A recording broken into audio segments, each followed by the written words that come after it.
I'm Lila Larson, also known as the Mind Alchemist for the Infinite School of the Rose.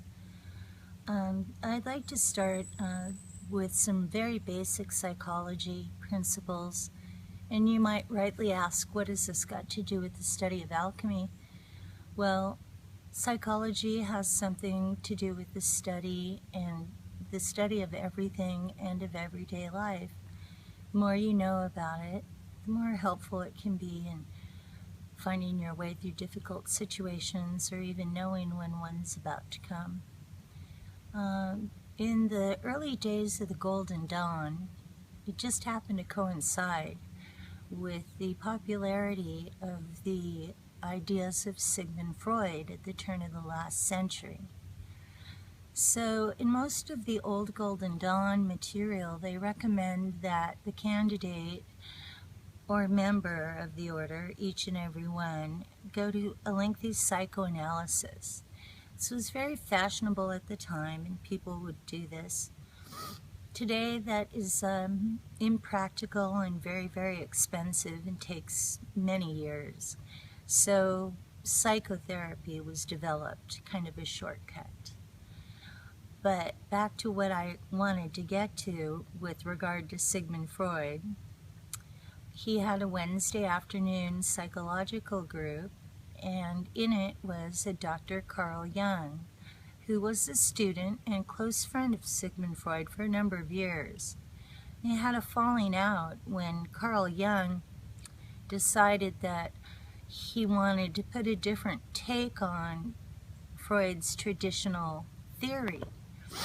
Freud had identified 3 states, mental states, and those would be consciousness, as we are now in our waking hours, subconscious, which is things just below our knowledge level, they're just barely below it, and then the unconscious, where things, issues and feelings and emotions are deeply, deeply buried. He also postulated that the reason for the subconscious and the unconscious is to protect us in the conscious mind from material that we might find too disturbing to manage. So it will stay there for a while, sometimes forever, affecting our lives in generally negative ways. So it's most desirable to get rid of this type of material. And the way to do that is through dream therapy and self-analysis, maybe counseling.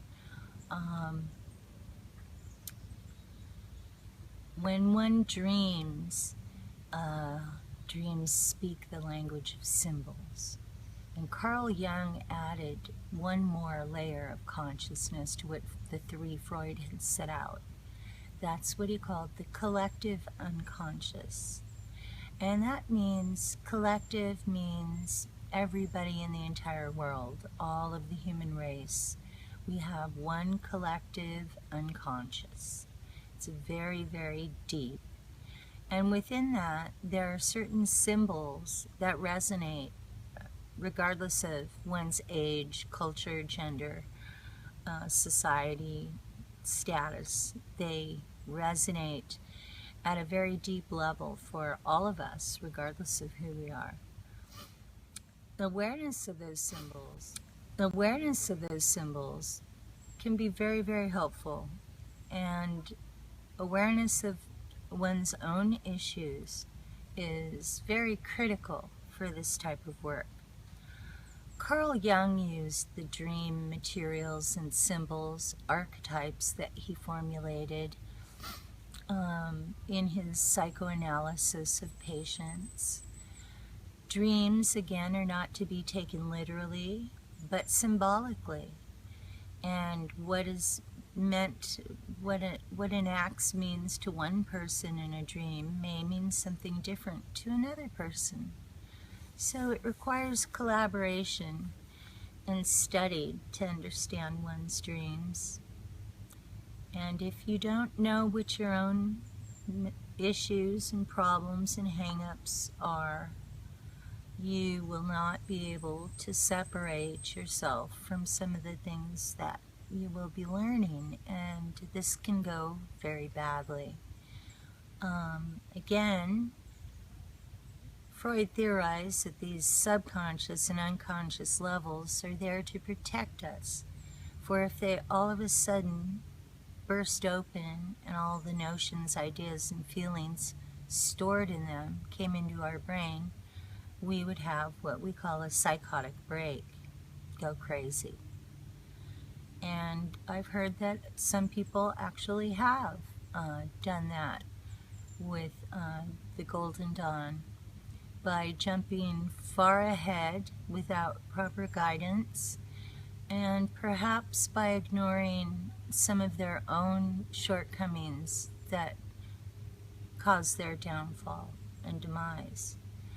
So while psychoanalysis is very expensive and takes many years, is not necessarily recommended, a little psychotherapy is a very good thing.